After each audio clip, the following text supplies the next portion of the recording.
ಮಲೆನಾಡು ಭಾಗವಾದ ಅರೆಹಳ್ಳಿ ಹಾಗೂ ಸುತ್ತಮುತ್ತಲಿನಲ್ಲಿ ಕಳೆದ 4-5 ವರ್ಷಗಳಿಂದ ಮಿತಿ ಮೀರಿದ ಕಾಡಾನೆಗಳ ಹಾವಳಿಯ ನಡುವೆಯೂ ಕೃಷಿಯನ್ನೇ ಅವಲಂಬಿಸಿ ಕಾಫಿ ಹಾಗೂ ಇತ್ಯಾದಿ ಬೆಳೆಗಳನ್ನ ಬೆಳೀತಾ ಆರ್ಥಿಕ ಸಂಕಷ್ಟದೊಂದಿಗೆ ಜೀವನ ಸಾಗಿಸ್ತಾ ಇರುವ ಅದೆಷ್ಟೋ ಮಧ್ಯಮ ವರ್ಗದ ಬೆಳೆಗಾರರಿಗೆ ಇದೀಗ ಕಾಫಿ ಬೆಳೆಗೆ ತುಸು ಬೆಲೆ ಏರಿಕೆ ಕಂಡಿದ್ದು ನಿರಾಲತ್ತಿಯ ಸಮಯದಲ್ಲಿಯೇ ಕದೀಮರ ಹಾವಳಿ ಮಿತಿ ಮೀರ್ತಾ ಇದ್ದು ಬೆಳೆಗಾರರಲ್ಲಿ ದಿನನಿತ್ಯ ಆತಂಕ ಸೃಷ್ಟಿಯಾಗ್ತಾ ಇದೆ. ರಾತ್ರಿ ಹಗಲೆನ್ನದೇ ಕಷ್ಟಪಟ್ಟು ಬೆಳೆಸಿದ ಕಾಫಿಯನ್ನ ಕದೀಮರು ದೋಚಿ ಪರಾರಿಯಾಗ್ತಾ ಇದ್ದು ಮಾತ್ರ ಅಲ್ಲದೆ ಅದನ್ನ ತಡೆಯಲು ಬಂದ ಮಾಲೀಕರ ಮೇಲೆ ಮಾರಣಾಂತಿಕ ಹಲ್ಲೆಯನ್ನ ನಡೆಸಿ ಪರಾರಿಯಾಗಿರುವಂತಹ ಘಟನೆ ನಡೆದಿದೆ.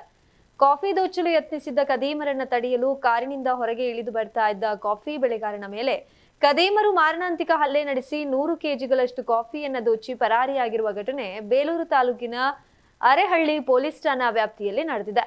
ಹಲ್ಲೆಗೊಳಗಾದ ವ್ಯಕ್ತಿಯನ್ನ ಕಾಫಿ ಬೆಳೆಗಾರ ಜಗನ್ನಾಥ್ ಶೆಟ್ಟಿ ಎಂದು ಗುರುತಿಸಲಾಗಿದೆ. ಕಳೆದ ಕೆಲ ದಿನಗಳ ಹಿಂದೆ ಮಧ್ಯರಾತ್ರಿ ಸುಮಾರು 3ರ ಸಮಯದಲ್ಲಿ 3-4 ಜನರಿದ್ದ ಕದೀಮರ ಗುಂಪು ಸುಮಾರು 2 ಲಕ್ಷ ಮೌಲ್ಯದ ಕಾಫಿಯನ್ನ ಕಳವು ಮಾಡಿದ್ರು. ಈ ಬಗ್ಗೆ ಸ್ಥಳೀಯ ಕಾಫಿ ಬೆಳೆಗಾರ ಸಂಘದ ಸಹಕಾರದೊಂದಿಗೆ ಪೊಲೀಸ್ ಠಾಣೆಗೆ ಮಾಲೀಕರು ತೆರಳಿ ದೂರನ್ನ ಸಲ್ಲಿಸಿ ತ್ವರಿತವಾಗಿ ಕದೀಮರನ್ನ ಪತ್ತೆ ಹಚ್ಚಿ ನ್ಯಾಯ ಒದಗಿಸಬೇಕು ಎಂದು ಮನವಿಯನ್ನ ಮಾಡಿದ್ರು. ಇದಾದ ಬಳಿಕ ಮತ್ತೆ ಮುಂಜಾನೆ ಸುಮಾರು 4:30ರ ಸಮಯದಲ್ಲಿ 3-4 ಜನರಿದ್ದ ಅದೇ ಕದೀಮರ ಗುಂಪು ಪುನಃ ಕಾಫಿ ದೋಚಲು ಯತ್ನಿಸಿದ್ದು ಆ ವೇಳೆಗಾಗಲೇ ಎಚ್ಚೆತ್ತಂತಹ ಕಾಫಿ ಬೆಳೆಗಾರ ಜಗನ್ನಾಥ್ ಶೆಟ್ಟಿ ಎಂಬವರು ಕಾರಿನಿಂದ ಹೊರಗೆ ಇಳಿಯಲು ಬರಲು ಯತ್ನಿಸಿದ್ದಾರೆ.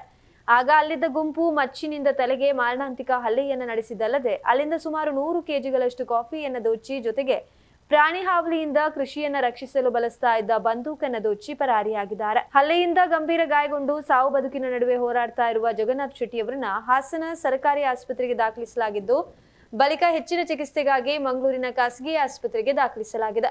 ಈ ಬಗ್ಗೆ ಅರೆಹಳ್ಳಿ ಪೊಲೀಸ್ ಠಾಣೆಯಲ್ಲಿ ಪ್ರಕರಣ ದಾಖಲಾಗಿದೆ.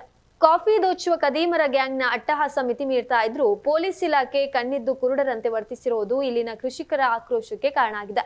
ಕೃಷಿಯನ್ನೇ ನಂಬಿ ಬದುಕುವ ಕಾಫಿ ಬೆಳೆಗಾರರಿಗೆ ಅತ್ತ ಕೃಷಿಯ ರಕ್ಷಣೆಯೂ ಇಲ್ಲ, ಇತ್ತ ತಮ್ಮ ಜೀವದ ರಕ್ಷಣೆಯೂ ಇಲ್ಲದಂತಾಗಿದೆ. ಇಡೀ ರಾಜ್ಯದಲ್ಲೇ ಇದೊಂದು ಬೆಚ್ಚಿ ಬೀಳಿಸುವ ಪ್ರಕರಣವಾಗಿದ್ರೂ ಪೊಲೀಸ್ ಇಲಾಖೆ ಈ ಬಗ್ಗೆ ಯಾವುದೇ ಗಂಭೀರ ಕ್ರಮಗಳನ್ನ ಕೈಗೆತ್ತಿಕೊಂಡಿಲ್ಲ.